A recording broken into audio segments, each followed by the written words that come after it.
Hello guys, welcome to this YouTube channel.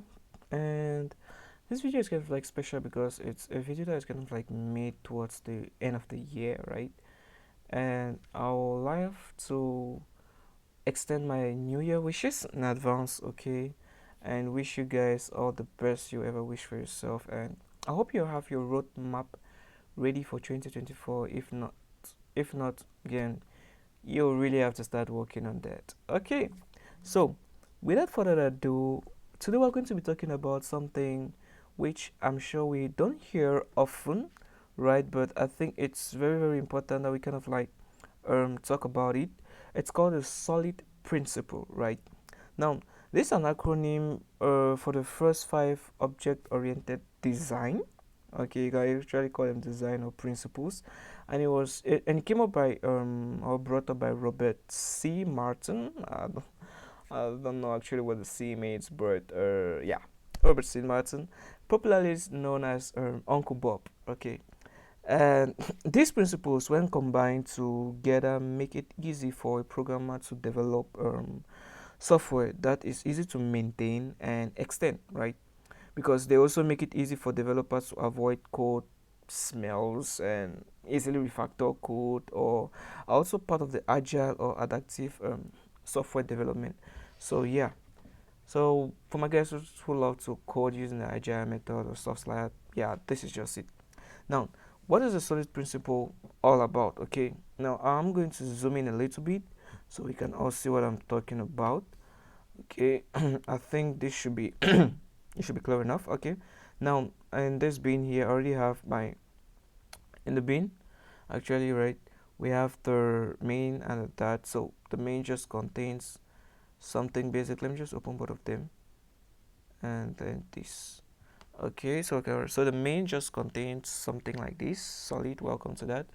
And then the solid that just has the definitions of all what we're going to be talking about. Okay, so the S in the solid. Okay, I think maybe I should also kind of like write it like this. Okay, so S dot O dot L dot I dot D, and let me kind of like push this here. Okay, so the S in the solid just simply means single responsibility principle, also known as the SRP. Okay, we have the O, which just means the open close principle, the L, the Leskovich substitution principle, the I, the interface segregation principle, the D, the dependency inversion principle. Now, without further ado, we're just going to dive into the first. Okay, so now the first, which stands for S, which is in the S, which stands for the single principle responsibility principle, simply means that a class should have one and only one reason to change, meaning that a class should have only one job, right? That's what I mean. And now, in this case, we're going to be working with we're going to work on an example, right? Say, for example, shapes, right? We're going to be working with shapes here. So I'm going to go ahead and create shapes.dart, okay? Now, in this shapes.dart, we are going to have, that's actually going to be a class, right? Different shapes, which we're going to have circles and squares, and we're going to provide a way to sum up the areas of all the shapes, right? It's pretty simple, right? So we're going to have something like class circle, not parallel with that, and I think I'm just going to double radius, and I think I'm just gonna save. No, it doesn't work. I'm just gonna say circle, and then could just go ahead and say this dot radius, and that's all. So next up, we're also going to have a square. Okay, so we're also going to have a square, and not that square doesn't have an integer a radius, but it has by the length. And we're going to do this here. We're going to get this and then the length. Okay, so basically this is it. We've created it. Now first we created the shapes, right? And then now we had to set up the constructors. Now we're going to move on to creating the area calculator class and write up a logic which is going to be used to sum up all the different shapes. It's actually going to sum up. It's going to provide with us the different outputters, right? Yeah, we're going to also write the logic for that. So let's go ahead and say something like area calc dot dart. Okay, now this area calc dot dart, it's going to be this area calc dot dart is going to be what I earlier said, right? So it's going to, let me close this. So we're going to have a class area calculator, okay, and it's going to take in a list of we're going to say dynamic for noun shapes, okay, shapes, okay, and then this area calculator is just going to take in this dot shapes, okay. Now we can go ahead and do this. Now by default, if you don't put I think I explained it in one of my videos, so that introduction, that if you don't provide the data type since that is strongly typed, the compiler or that static analyzer is going to assign dynamic, right, dynamic to it. So I think let me also provide the first of all provide the logic for the output, okay. So here we're going to say we can just go ahead and just say output and return the area is, or the output, should we go with the area? No, let's go with the output is, okay, and say something like sum and call the sum function. So that's that for that. And now we're going to provide the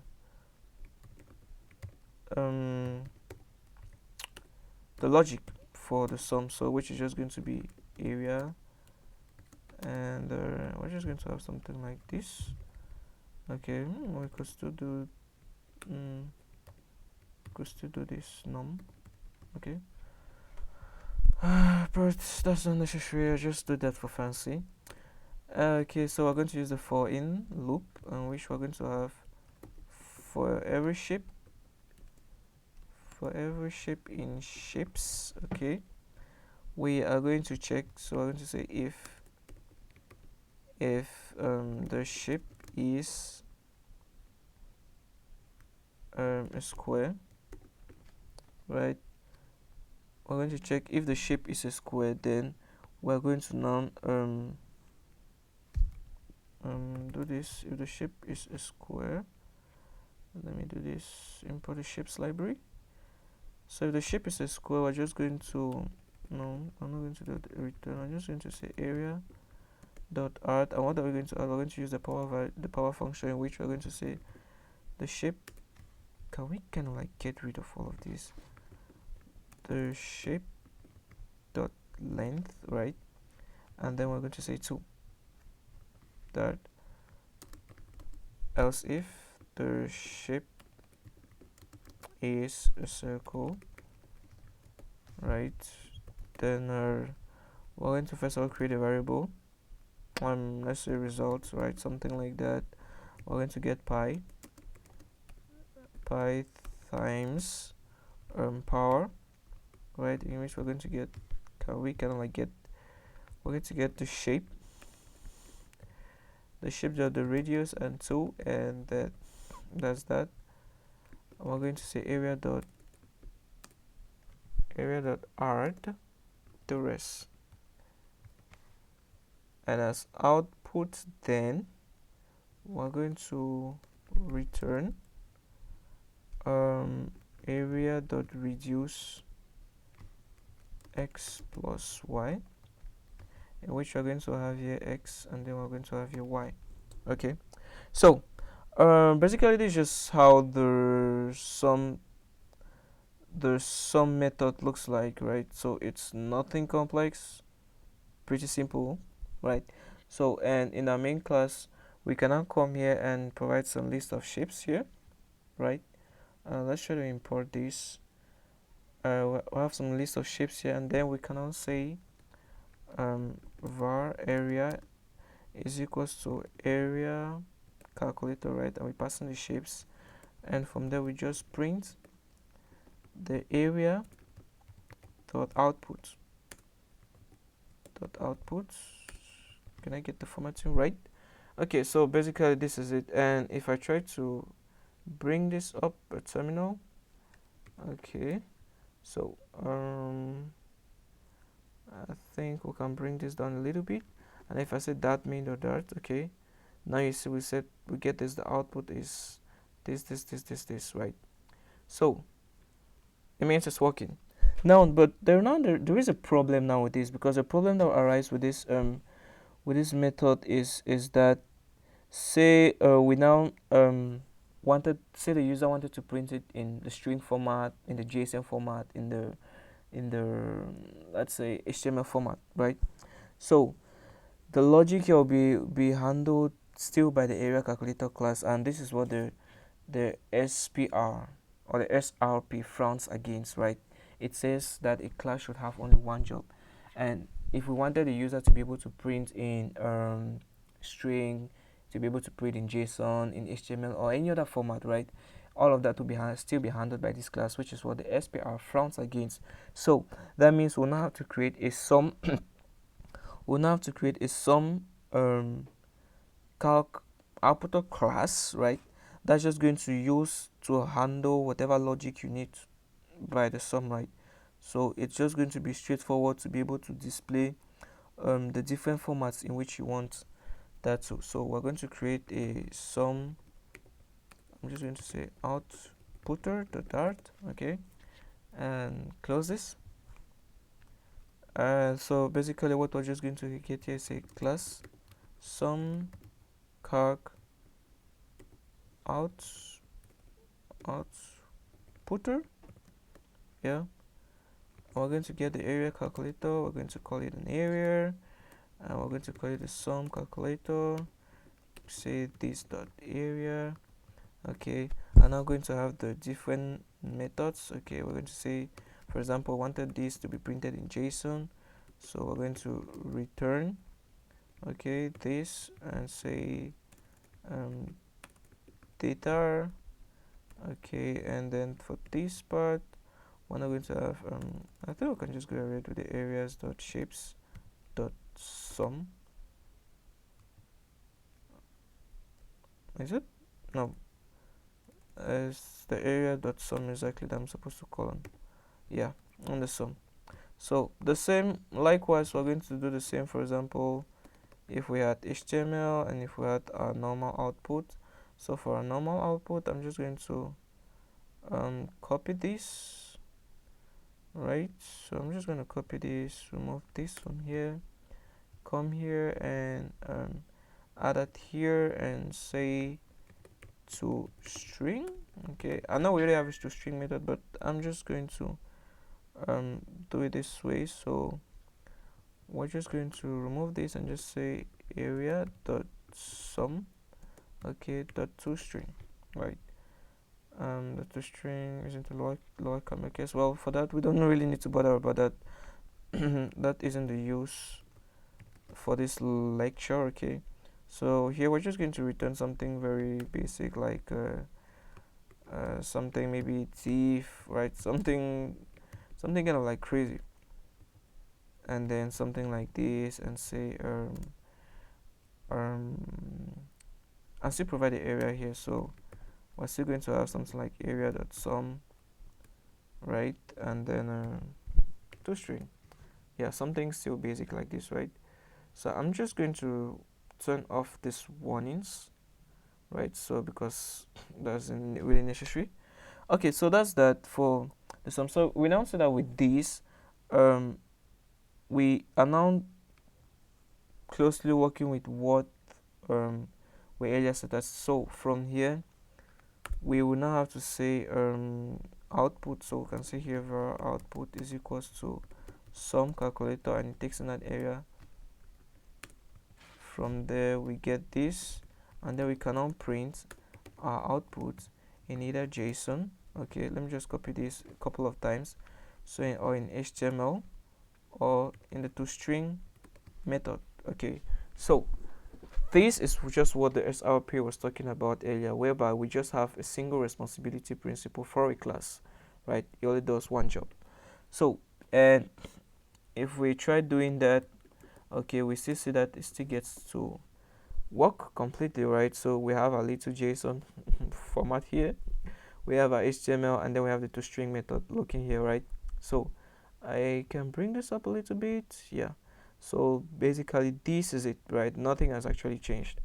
So the next principle we're going to be looking about is the open closed principle, whereby the open closed principle just simply says that objects or entities should be open for extension but not modification. Okay, not modification. So what then do we mean by that? Okay, um so let's take a look, let's like taking a look at this area class, right? Especially these sum methods, we see that the sum method is able to check for areas, for specific shapes, right? But say we had like more shapes, right? That would mean we'll also have to have more if or else blocks, and I don't want to find myself writing a lot of code. I mean, like that will be plenty to do. So, and it also goes against the OCP. Can we call it like that? Yeah, the OCP, right? OCP, which actually frowns at it because we're actually open for modifications. That means we're modifying it again and again, again and again. We keep on modifying it again and again, rather than extending it. So a better way to implement or improve this logic then will be by creating and actually adding to a shape class, right? So that means every class or every shape will actually have its area function. So that, for example, means that this will have its area function, whereby we will just return.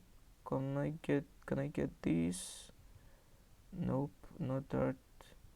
Can I get this? Okay, so whereby I can just easily get that and do that here and call upon the math library for us to be able to use that. And this will just be length. Okay, likewise for the area, for the circle, sorry, we just get this here and boom, that's it.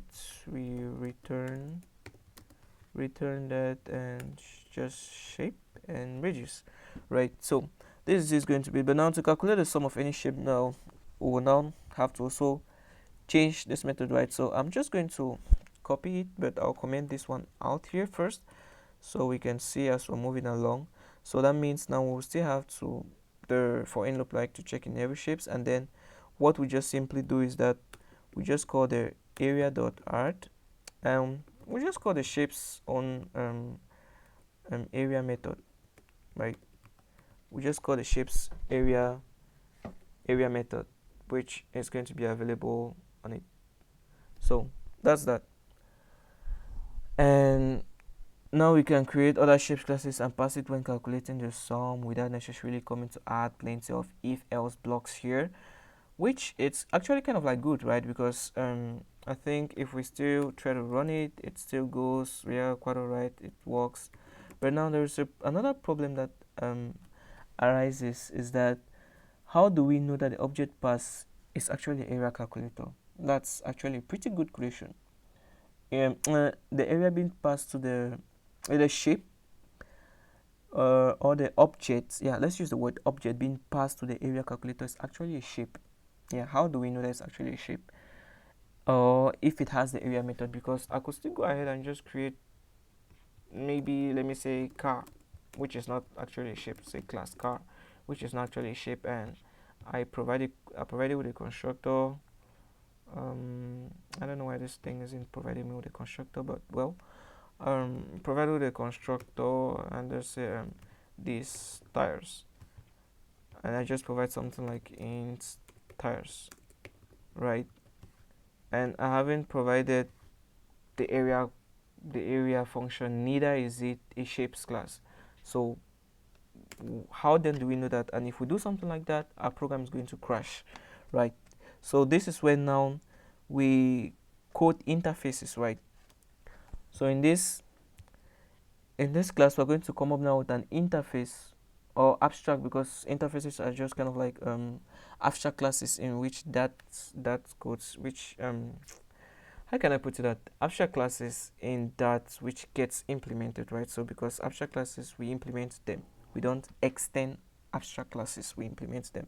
And we can implement plenty of abstract classes, but we can extend plenty of classes. We just extend one particular class, okay, but we can implement plenty of them. Or I think there's the other one with mixins where we use the with keyword, okay, and do that. But we're in the case of abstract classes, right? So with the abstract classes, it's actually going to solve the problem, because now we're going to be having something like a parent class that all the children, if I can use the word children, will be able to extend from, or maybe let me use the word implement from, right?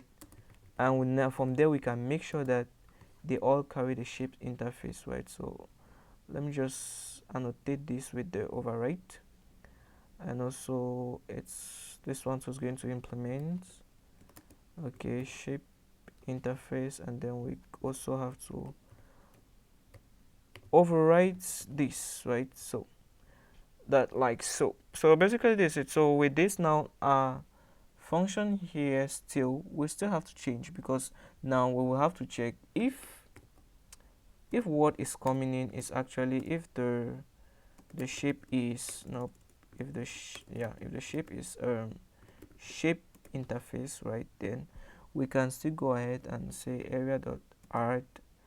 We can call upon the shape, and we'll call upon the area method available. And I don't know if it kind of like saw, it's like the area was already made available to it, but because it was already here, but where we didn't have the shapes, we didn't have this class, we're calling the area directly, and that didn't know at that point in time if it was present or not, right? I think I can do that by commenting this out. Can we revert? Let me just kind of like copy this, right? Let me kind of like copy this, and then let's revert to the previous code we had before changing everything, okay? So we can also kind of like see that, okay?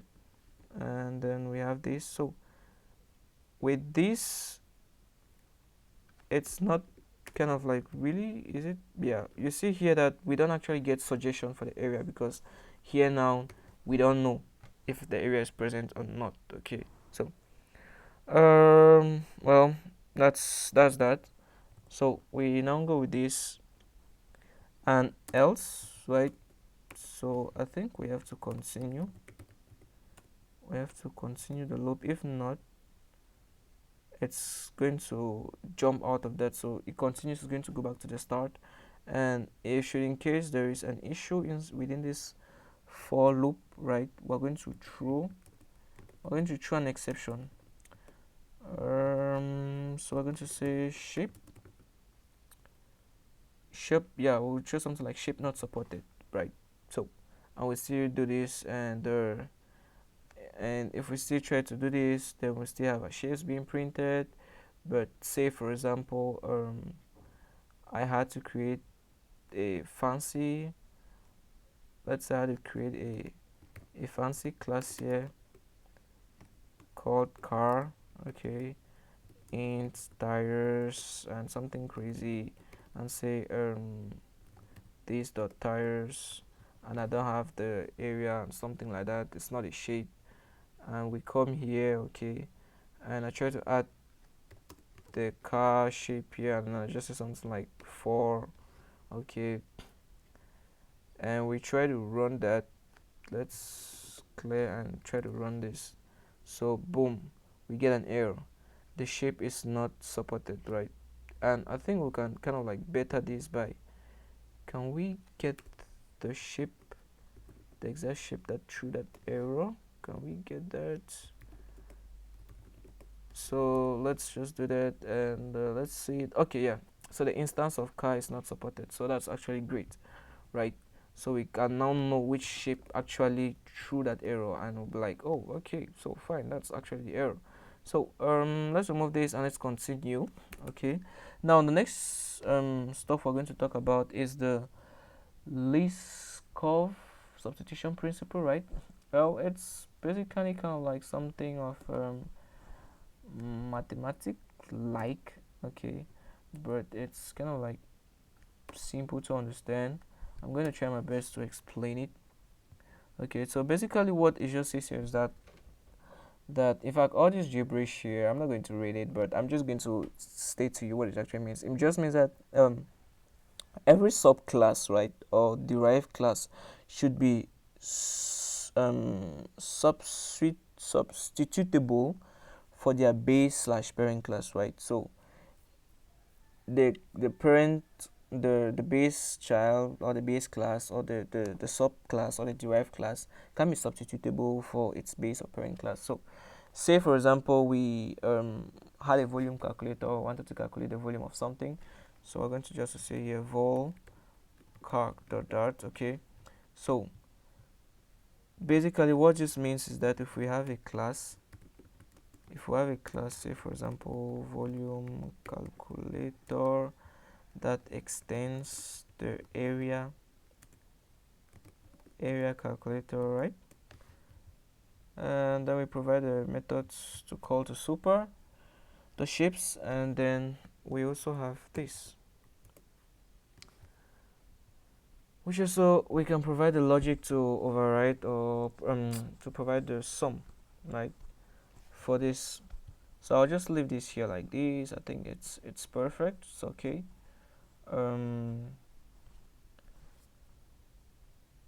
I think I'm just gonna leave that like that. It's okay. It's perfect. So basically we can override that, right? So this is just what we mean by the least curve, um, substitution um, principle, right? Yeah, principle. So uh, let's get to the third, which is actually, or the fourth. I think it's the fourth. Yeah, the fourth, the interface segregation principle. Yeah, I've seen that, the interface segregation principle. So with this, basically, a client, what it just simply means is that a client, okay, so let me just refactor this so we can see on the screen. So just simply means a client should never be forced to implement an interface that it doesn't use, or clients shouldn't be forced to implement methods they do not use, right?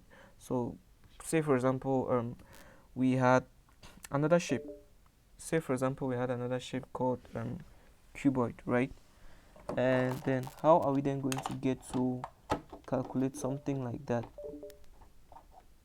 right? So that means we'll obviously have to go again to our shapes and be able to add again something like this and say um, volume, not actually dart, volume, right? Something like this. And now we are going to be forcing something like a circle, something like a square, to implement a volume when we know that squares are flat shapes, right? And they do not have volume. So this will not be going against the ISP, principle. So it's going to be frowning against that, right? So the better way now to implement this, of course, you must have already gotten it right, is just to create another abstract class. Remember that, so we can extend, or we can implement multiple abstract classes. So we're just going to copy this and put it here and say volume. Okay, we're just going to say not column, we're just going to say volume, and we're going to say solid shape interface, right? Now we're going to get onto that. So this is a much better approach because we are now watching for the fact that some shapes don't necessarily need to implement the volume if they don't use it, right? and also we will then have to implement it here. So let's go, for example, for something like a cuboid. So I'm just going to copy this here and do this and say cuboid. Okay, and for that cuboid I'm just going to first of all leave this out. So I think for this cuboid I'm first of all going to add the shape. Should we add that? No, we can leave this out for now. Okay, but it will have to implement the shape interface, right? And the solid shape interface, you have to implement that and that. So also not forgetting that when doing this like this, we will not need to create another interface, maybe a manage shape interface. And what we'll just do on both the flat and the solid shapes is that it's just going to provide a way we can easily do the calculations for the different shapes. Yeah, let me just provide overrides to override this method as of now. So now let's then go ahead and provide that abstract class noun for the manage this. So we're just going to have something like this abstract class, and we're going to say manage shape interface, and basically it's just going to call the calculate. All right, so with this now it's pretty straightforward and simple, right? So we will now let's first of all start with the circle, which is going to also implement the solid shape interface and the manage shape interface. So we'll provide the missing overrides, and for the calculate interface, what you're just going to do is just going to return the area. You're just going to return the area for that. Okay, I think for the circle we can just leave this out for the circle. This actually isn't necessary for the circle. It just needs to implement the shape interface, and I think that's all. But for the square, we will now have to implement the manage interface. So this is just like a demonstration. So the manage interface, we can provide the missing override for that, and or what we just need to return here is the listed area, which kind of like actually unnecessary, or we can still leave that out. But yeah, so as well as we could do same for the circle. Yeah, I think we could also do same for the circle. We'll manage, and let's provide the missing override. Okay, basically still the same thing. We just return the area.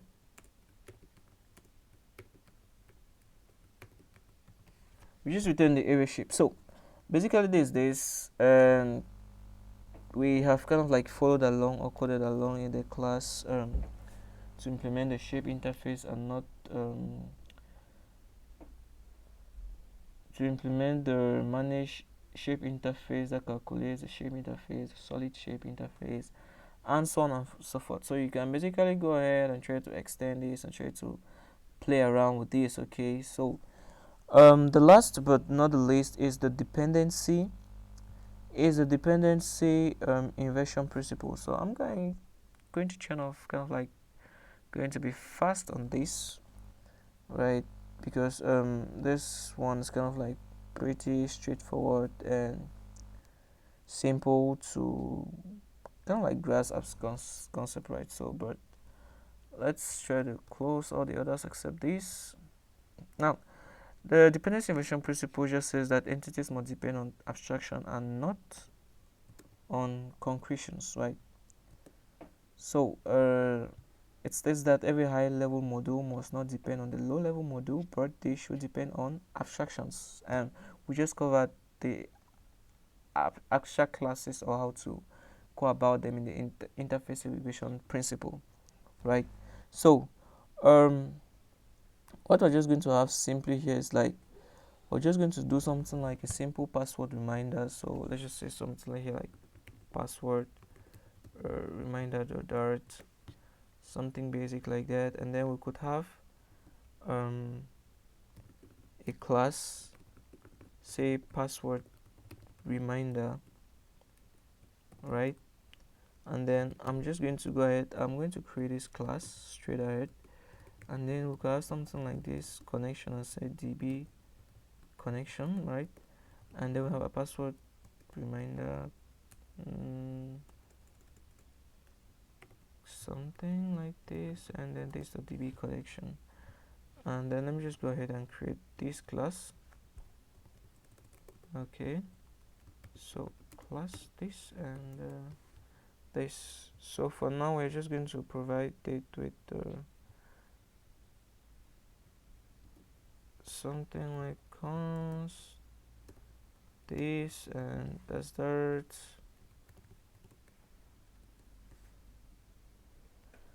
Okay, so it's not the snake camel. Well, that's not the import. That's not the use of this. So, diving straight into the explanation is that the MySQL connection is a low-level module. Why the password reminder is a high level? Because the password is kind of like um dependent dependent on the MySQL. That's why the password reminder class is kind of like a high level model.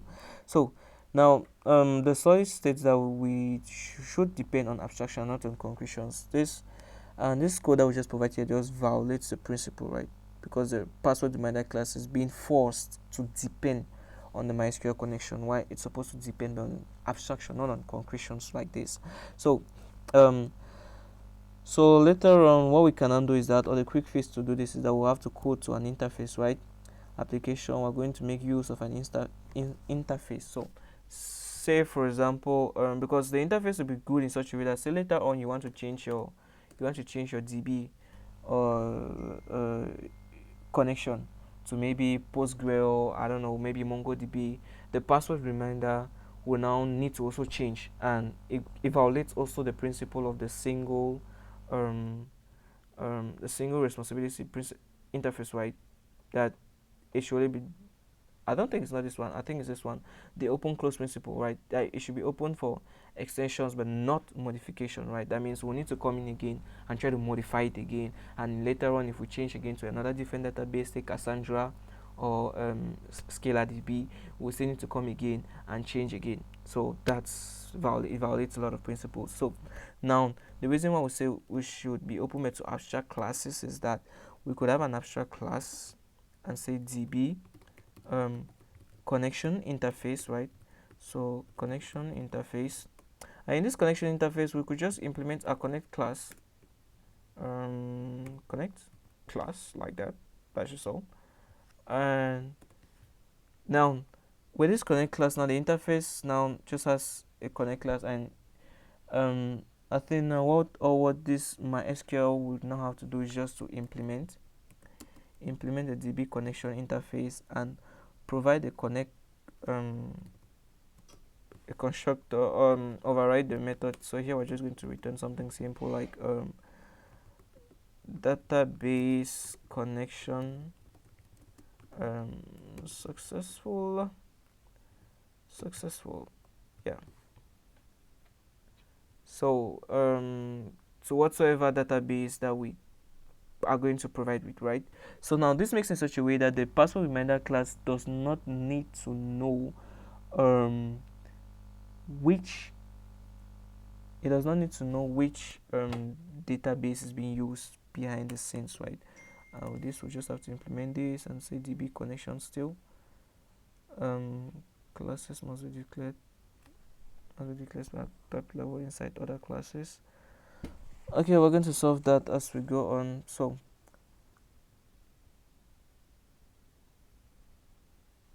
I think maybe it's just saying that I need to provide this in a different class, but that isn't an issue. So coming back to this, right? So this is what then we then have as a little code to the OCP, right, which is the open close principle, right? So it makes in such a way that we, instead of typing into the interface and doing that, the person class can easily connect to database without any problems, and it doesn't need to know which database we are using, but just yeah, just gets to sit on its own database, and that's all. Do I have an issue here? Why am I provided with an okay. Okay, yeah, I think I was just missing something. So with that now, this is it, right? So it doesn't violate the OCP, right? And it doesn't need to know which connection DB to which connection we are actually using, right? So yeah, so that's it for this video, guys. Let me know your suggestions in the comments, if what you thought about the video. I mean, it helps me improve, and also don't forget to like, subscribe, and share. I mean, it helps actually improve the algorithm by the YouTube to make it available to other people. So thanks, and see you all.